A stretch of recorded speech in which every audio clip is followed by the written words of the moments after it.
অবশেষে 18 বছরের অপেক্ষার অবসান ঘটিয়ে আজ পাঞ্জাব কিংসকে হারিয়ে আইপিএল চ্যাম্পিয়ন হল বেঙ্গালুরু।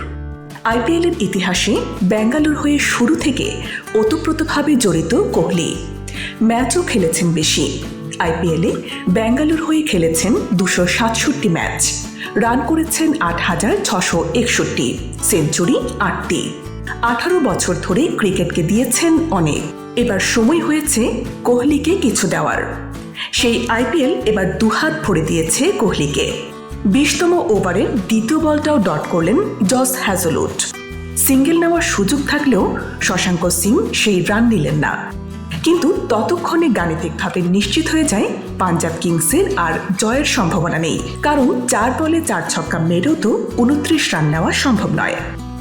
হ্যাজেলউডের বল ডট হাতেই 2 হাতে মুখ ঢাকলেন বিরাট কোহলি।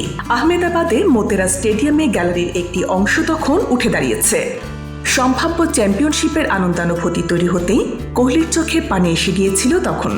ক্যামেরার লেন্স চোখে পড়তেই দেখা গেল সেই চোখে টলমল পানি। সেই আনন্দাশ্রু শেষ পর্যন্ত স্থির থাকল। হ্যাজেলউডের শেষ বলটা ছক্কা মেরেছিলেন শশাঙ্ক সিং, কিন্তু সেদিকে আর কারো কোনো খেয়াল নেই। সবাই মেতে উঠল উৎসবের আনন্দে। স্বাভাবিকভাবে সব আলোকিয়ে পড়ল বিরাট কোহলির উপর। আনন্দ উদযাপনের মধ্যমণি তখন তিনি। এরপর নিজে নিজেই ল্যাপ অফ অনার দিতে শুরু করলেন গ্যালারিকে উদ্দেশ্য করে। মাঠে নামলেন কোহলির স্ত্রী বলিউড কুইন আনুশকা শর্মা। তাকে জড়িয়ে ধরেও আনন্দ উদযাপন করলেন কোহলি।